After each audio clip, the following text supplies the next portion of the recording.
कहानी की शुरुआत होती है साइबेरिया के एक कैंप में, जहां सैकड़ों जर्मन लोगों को बंदी बनाकर रखा गया था। हालांकि वहां सुरक्षा के लिए कोई गार्ड्स नहीं थे, पर फिर भी कोई यहां से भागने की जुर्रत नहीं करता था। असल में अगर कोई भाग भी निकला तो वो आर्कटिक सर्कल की हड्डियां जमा देने वाली ठंड में कुछ दिन से ज्यादा जिंदा नहीं रह पाएगा। पर वहां एक सिपाही था जो किसी भी तरह से छूटकर अपनी पत्नी और बेटी के पास वापस लौटना चाहता था। उसका नाम था क्लेमेंस फॉरेल और एक दिन उसे भागने का मौका मिल ही गया। रात को वो चुपके से कोयले की गाड़ी में चढ़ गया और जब गाड़ी चली तो वो सितारों से भरा आसमान देखकर बेहद खुश हुआ। पर अचानक गाड़ी बीच में ही रुक गई और क्लेमेंस ने चुपके से बाहर निकलकर देखा, पर तभी एक सोवियत सिपाही ने उसे देख लिया और उसे पकड़कर एक सीवर में कैद कर दिया गया। ऊपर से जोरदार बरसात शुरू हो गई, पर इसके बावजूद भी क्लेमेंस पूरे 3 दिन तक बिना खाए पिए वहीं डटा रहा। इसके बाद जेल के वार्डन ने उसे रिहा करके कहा कि तुम्हारे साथी तुम्हारा इंतजार कर रहे हैं। आखिरकार जब क्लेमेंस सुरंग में पहुंचा तो उसने देखा कि उसके साथी बहुत गुस्से में थे और वो हाथों में हथियार लिए उसका इंतजार कर रहे थे। असल में क्लेमेंस के भागने की वजह से उन सभी को 3 दिन तक भूखा रखा गया था। तभी अचानक उन्होंने क्लेमेंस पर हमला कर दिया और उसे कुत्तों की तरह पीटा। बुरी तरह जख्मी होने की वजह से उसे कैंप के डॉक्टर के पास ले जाया गया। वो डॉक्टर भी यहाँ बंदी था और वो क्लेमेंस की भागने की हिम्मत देखकर काफी प्रभावित हुआ। तब क्लेमेंस ने डॉक्टर से मदद मांगते हुए कहा कि वो एक बार फिर से यहाँ से भागना चाहता है। डॉक्टर ने उसे समझाया कि आर्कटिक सर्कल से भागना नामुमकिन है। आज तक जिसने भी भागने की कोशिश की वो सभी मारे गए। पर डॉक्टर ने उसे एक राज बताया कि जो लोग यहाँ से भागेंगे नहीं वो भी अंत में मारे ही जाएंगे। असल में वहाँ मौजूद सारे कैदी रोज लेड नाम की मेटल की खानों में खुदाई करते हैं और लेड धीरे धीरे हवा से उनके शरीर में जा रही है, जिस वजह से आज नहीं तो कल उन सबका मरना तय है। इसीलिए डॉक्टर ने उसे सलाह दी कि उसे भागकर अपनी किस्मत आजमा ही लेनी चाहिए। फिर डॉक्टर ने अपने सारे गर्म कपड़े और जूते निकाले और क्लेमेंस को बताया कि रेलवे लाइंस पर जगह जगह पर खाना छुपा कर रखा गया है। ऊपर से उसने क्लेमेंस को एक बंदूक भी दी।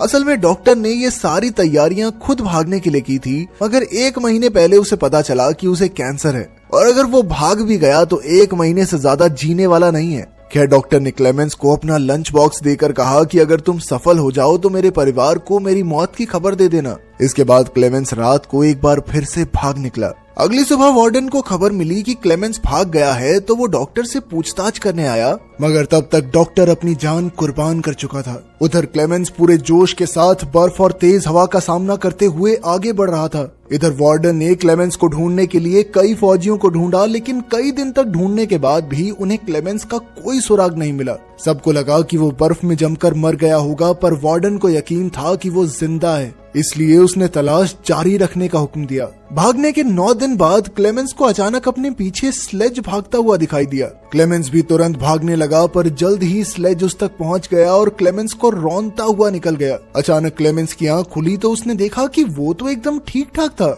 असल में ये पूरी घटना उसके मन का वहम थी। उसके चारों ओर सफेद बर्फ की चादर थी और खाना भी खत्म हो चुका था। उसका दिल डूबने लगा और उसने भगवान से कोई चमत्कार करने को कहा, पर आर्कटिक सर्कल में दूर दूर तक बर्फ के सिवा और कुछ नहीं था। अब उसके पास कोई चारा नहीं था, इसीलिए वो कुछ दिन तक जैसे तैसे आगे बढ़ता रहा। आखिरकार उसके शरीर ने जवाब दे दिया और वो भूख की वजह से बेहोश हो गया। कुछ समय बाद उसकी आंख खुली और उसने एक अजीब सी आवाज सुनी। तभी उसकी नजर एक सील पर पड़ी और उसकी आंखें चमक उठी। उसने तुरंत अपनी बंदूक निकाली और कांपते हाथों से सील पर गोलियां चला दी, पर बदकिस्मती से उसका एक भी निशाना नहीं लगा। सील भागने लगी तो क्लेमेंस उसके पीछे दौड़ा, पर अचानक वो बर्फीले पानी में घुस गई। खैर उसने ज्यादा न सोचते हुए एक गोली चलाई और आखिरकार सील को मारने में कामयाब रहा। खाना खाने के बाद उसने अपने पैरों पर पट्टियां बांध ली ताकि ठंड से उसे थोड़ी राहत मिले। थोड़े आराम के बाद क्लेमेंस फिर से अपने सफर पर निकल पड़ा। अपने अकेलेपन और इतने लंबे सफर में उसका दिमागी संतुलन आसानी से बिगड़ सकता था,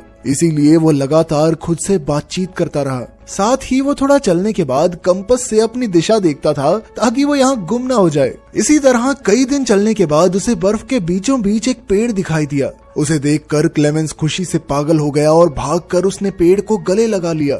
असल में इस पेड़ का मतलब था कि 2 महीने तक लगातार चलने के बाद आखिरकार वो आर्कटिक सर्कल से बाहर आ गया था। दूसरी ओर जेल के वार्डन ने अब भी हार नहीं मानी और 500 किलोमीटर के एरिया की तलाशी लेने का हुक्म दिया। उधर क्लेमेंस जंगल तक पहुंच गया था, पर अचानक वहां बर्फीला तूफान शुरू हो गया। ये तूफान इतना भयानक था कि बड़े बड़े पेड़ भी उखड़ कर गिर गए थे। जैसे ही क्लेमेंस उठा तो अचानक एक बड़ा सा पेड़ उसके ऊपर गिर पड़ा। खुशकिस्मती से सैम जॉन और मैटन नाम के 2 आदमी जो वहाँ सोने की खोज में आए थे, उन्होंने क्लेमेंस की जान बचाई और फिर वो तीनों इकट्ठे आगे बढ़ने लगे। धीरे धीरे मौसम ठीक होने लगा और उन तीनों ने जुगाड़ से कश्ती बनाकर नदी पार करने का फैसला किया। तीनों ने एक दूसरे को अपने जीवन की कहानियां सुनाई, पर कुछ ही देर में नदी का बहाव बहुत ज्यादा तेज हो गया, जिससे क्लेमेंस और मैटन कश्ती को संभाल नहीं पाए। अचानक सैम जॉन का बैलेंस बिगड़ा और वो नदी में गिर पड़ा। सैम जॉन डूबने ही वाला था कि क्लेमेंस ने अपनी जान की परवाह ना करते हुए तुरंत नदी में डुबकी लगा दी। काफी मुश्किलों के बाद वो सैम जॉन को किनारे तक ले ही आया। उधर मैटन उन्हें बीच में ही छोड़कर अकेला ही आगे बढ़ गया। जब वो अपनी झोपड़ी में पहुंचा तो उसने सोचा कि सैम जॉन तो नदी में मर ही गया होगा, इसीलिए उसने सैम जॉन का सोना और बाकी कीमती चीजें चुरा ली। लेकिन फिर कुछ ही पलों में सैम जॉन और क्लेमेंस भी वहां आ पहुंचे। मैटन के धोखे से सैम जॉन को बहुत गुस्सा आया, इसीलिए उसने गोली चलाकर मैटन की जान ले ली। इसके बाद सैम जॉन और क्लेमेंस ने अपना सामान बांधा और एक बार फिर से सफर पर निकल पड़े। खैर जल्द ही सर्दी का मौसम शुरू हो गया और आगे बढ़ना और भी मुश्किल। तब क्लेमेंस ने सैम जॉन का बैग लेकर उसका बोझ कम करने की कोशिश की, मगर सैम जॉन को लगा कि क्लेमेंस उसका सोना चुराना चाहता है, इसलिए उसने अपने बैग से क्लेमेंस पर हमला कर दिया। इस वजह से क्लेमेंस बेहोश हो गया और जब उसकी आंख खुली तो उसने देखा कि भेड़ियों का एक झुंड दौड़ता हुआ उसकी तरफ आ रहा था।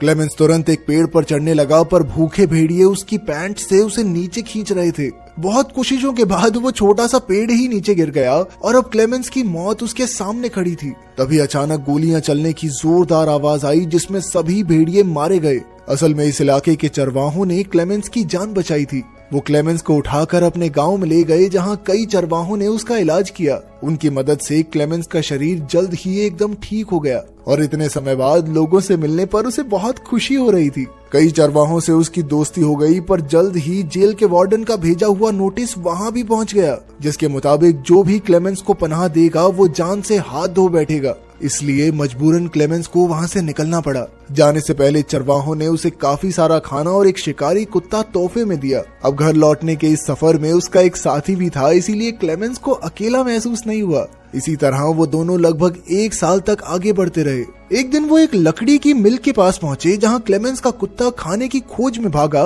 पर कुछ कर्मचारियों ने उसे भगा दिया। तब क्लेमेंस आगे आया तो कर्मचारियों ने उसे पहचान लिया और फिर मिल के मालिक ने उसे खाना खिलाया। इसके बाद उन्होंने क्लेमेंस को जर्मनी की ट्रेन पर बैठा दिया। अब वो जल्द ही घर पहुंचने वाला था, इसलिए क्लेमेंस के चेहरे पर बड़ी सी मुस्कान थी। मगर वो ये नहीं जानता था कि मिल के मालिक ने उसकी खबर पुलिस को दे दी थी और जेल वार्डन अपने सिपाहियों के साथ ट्रेन स्टेशन पर उसका इंतजार कर रहा था। खुशकिस्मती से क्लेमेंस ने पहले ही सिपाहियों को स्टेशन पर देख लिया, इसीलिए वो मौका देखकर भाग निकला। मगर फिर कुछ ही पलों में जेल के वार्डन ने उसे रंगे हाथों पकड़ लिया। अब क्लेमेंस की सारी उम्मीदें खत्म हो चुकी थी, पर अचानक क्लेमेंस के शिकारी कुत्ते ने वार्डन पर हमला करके उसे बुरी तरह काट लिया। अपने कुत्ते की वफादारी की बदौलत क्लेमेंस को भागने का एक और मौका मिल गया, पर तभी उसे गोलियों की आवाज सुनाई दी और वो समझ गया कि वार्डन ने उसके कुत्ते को मार दिया है। मगर क्लेमेंस उसकी मौत का शोक भी नहीं मना पाया और लगातार भागता रहा। मौका देखकर वो एक पुल पर चढ़ा और नीचे से गुजर रही ट्रेन पर कूद गया।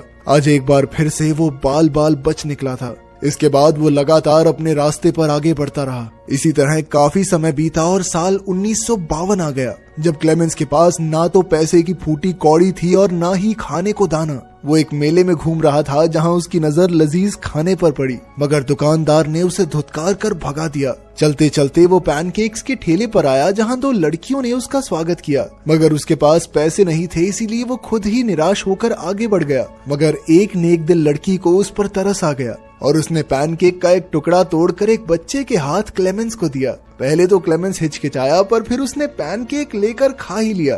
खैर तभी एक यहूदी आदमी ने सब कुछ देख लिया।